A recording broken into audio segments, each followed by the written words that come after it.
Hi, this is Pernille from EventBiz.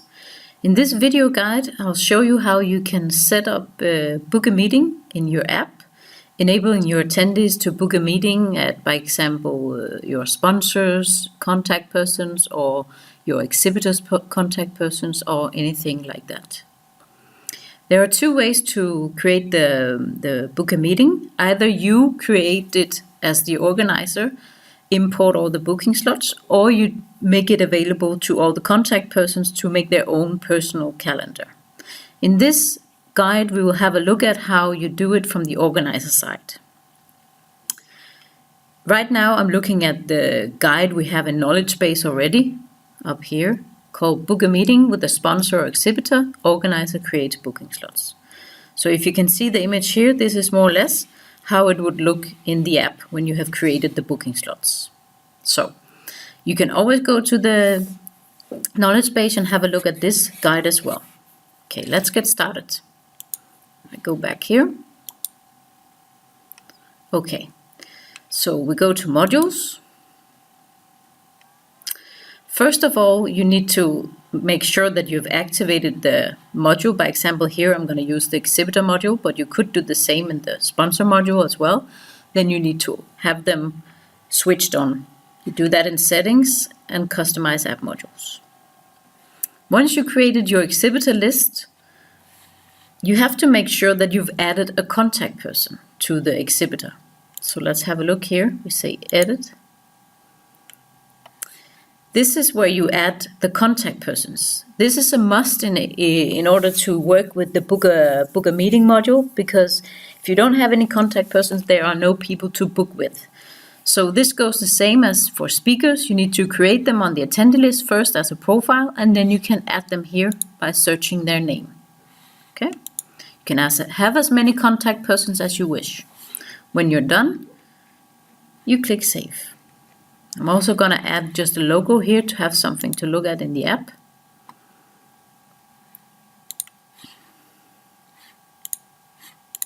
Like this.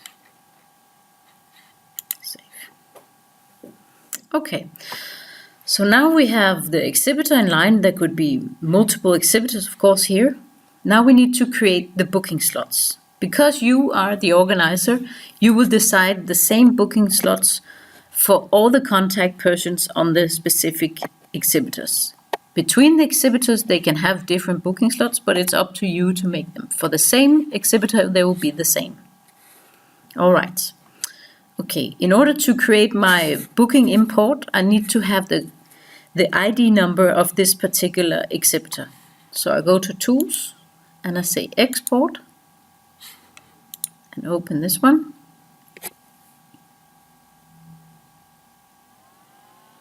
So here I have the exhibitor ID that I need to put into my import Excel file in just a moment.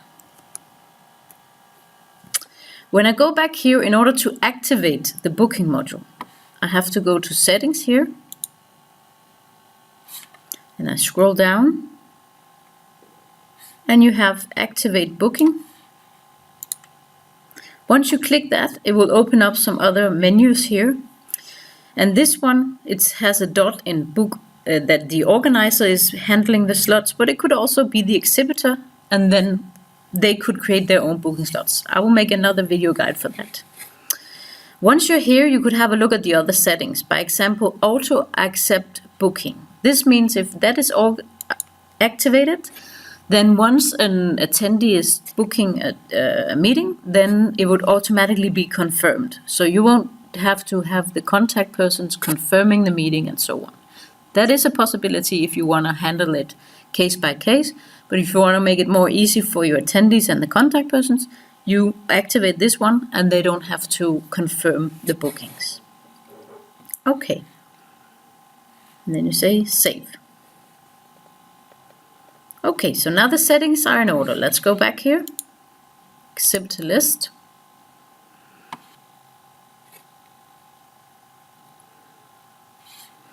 Okay, so now we need to create our booking slots.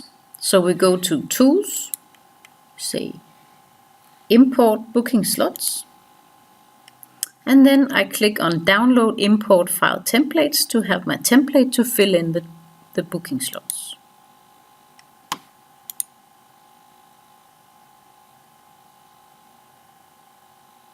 Here we go. All right. So first of all, the system needs a date. So this has to be within the dates of your event.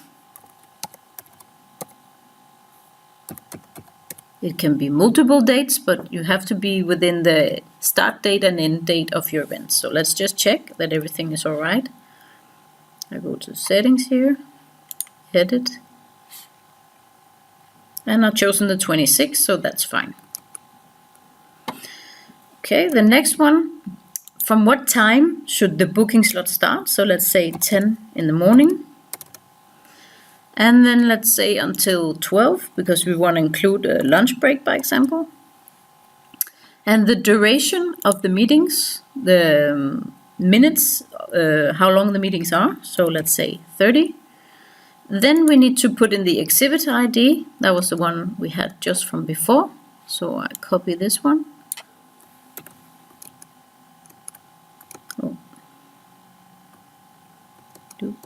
Like this. Paste it in. The exhibitor name, you don't have to put it here. This is just for your own overview, so you can catch up with who you've made the booking slots for. So if you had more dates, you could create it in the same file here. So let me just make one for the afternoon. Then it starts at 1 o'clock until 5 o'clock. Again, 30 minutes of duration, and like this. Okay, so if you had other exhibitors, you could do exactly the same. You just need to, of course, adjust the exhibitor IDs and so forth. Then you save it.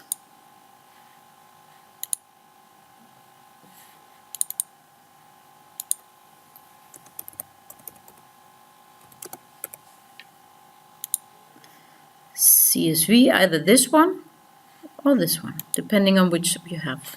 Save. Okay, so now I'm ready to make the import. I go back, modules,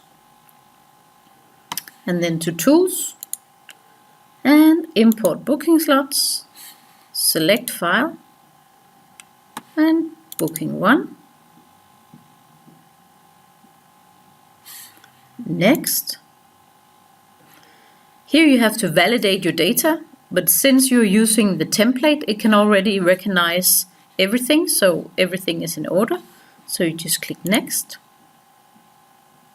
So now the system tells you that it's created 2 records, like we had in the scheme. There's no duplicates, there's no errors, so everything is good. You click done. All right, so let's have a look in the app, how it looks. Go to app preview. So now I'm logged on as an attendee, and I want to book a meeting with one of the contact persons at the exhibitor. So I click here on exhibitors. If you had more exhibitors, you could choose them here, of course. You click on the logo, and then I say book a meeting. I could choose which dates if there were multiple. And now I can choose which person I want to book with. And here you have the time slots. So you can see it made a break between 12 and 1 o'clock, like you asked it to. And it goes all the way to 5 o'clock.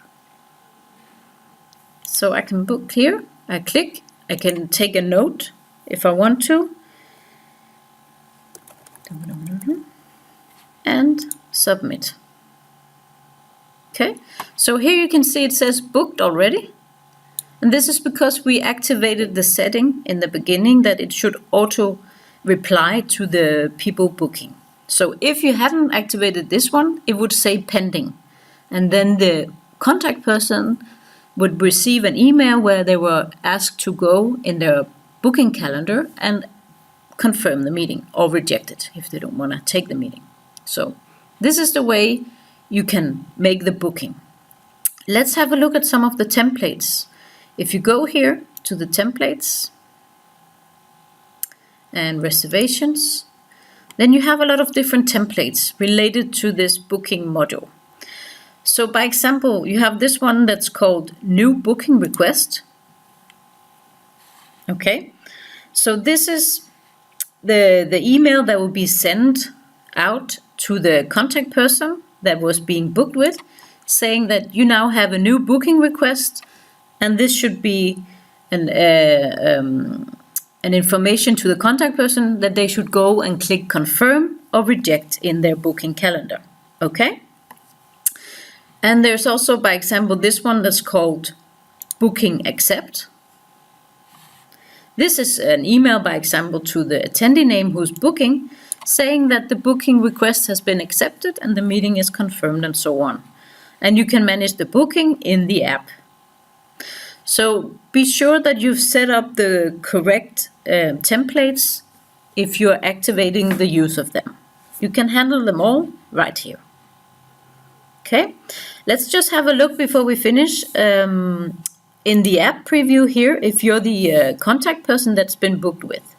So now I'm just going to log out here, and then I log in as the contact person. Okay, so I can manage my calendar by clicking at that little sign. Did you see that? Let me just go back. This little one here. Okay, so right near here I can see from 10 to 10:30. I have a person who booked. I can click here to open up to see Haley's profile in the app.